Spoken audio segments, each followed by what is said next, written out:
Umaalma ang pamilya King sa pagkaladkad daw ni Senadora Laila de Lima sa kanilang pamilya saan nila'y paninira kay Pangulong Duterte.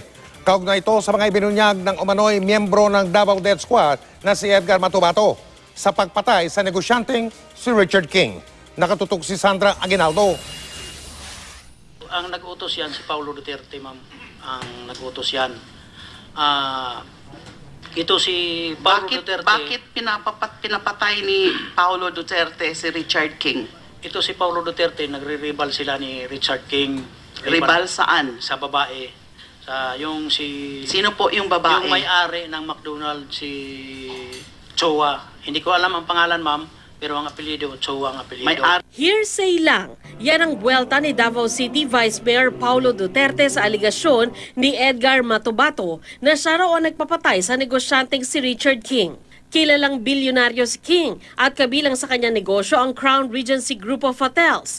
Habang naghahapunan sa loob ng pagmamayari niyang tindahan sa Davao City noong June 12, 2014, pinagbabaril ng isang lalaki si King. Nag-alok noon ang pamilya ni King at sinoy Davao City Mayor Rodrigo Duterte ng 1.3 million pesos na pabuya para sa ikadarakip ng nasa likod ng krimen.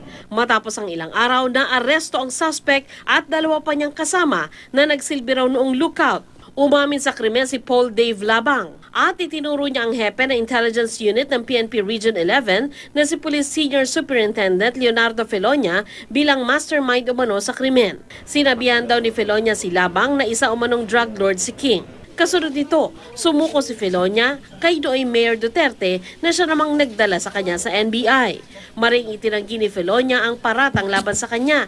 Nasampahan na siya at ang tatlo pang suspect ng kasong murder. Ang ating suspect is still detained in Davao City Police Office Detention Cell. So up to this moment, nandun siya. You can go visit him. Ayon sa abogado ni Felonia, kailangan nilang pag-aralan ng buong testimonya ni Matubato at kung ano ang epekto nito sa kaso. Dahil kilalang bigating negosyante si King, personal na away at negosyo ang itinuro noong motibo sa pagpaslang. May mga lumutan ding anggulo tungkol sa umanay problema sa pag-ibig. Pero nitong July 7, kasabay ng pagpresenta ng Pangulo sa umanay drug matrix sa bansa, nabanggit ng Pangulo na si King ay konektado raw sa convicted na drug lord na si Herbert Colanco. Itong si Colanco,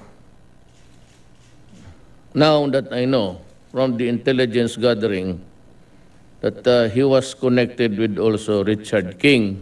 Ang chismis kanito na pinatay because of a love triangle, ménage à trois, they called it because magkaibigan niya sila ng asawa niya, sa asawa ng kabila. But it turned out that sa drugs ito siya. But I think and I believe that he was not killed because of drugs. He was killed because kinain niya pati yung propiedad ng babae. I cannot mention the name. Sabi naman ng abogado noon ng pamilya King na si Congressman Harry Roque, kinokondena ng pamilya King ang anilay pagkaladkad ng pangalan ng kanilang pamilya sa paninira kay Pangulong Duterte. Sandra Aguinaldo, nakatutok, 24 Oras.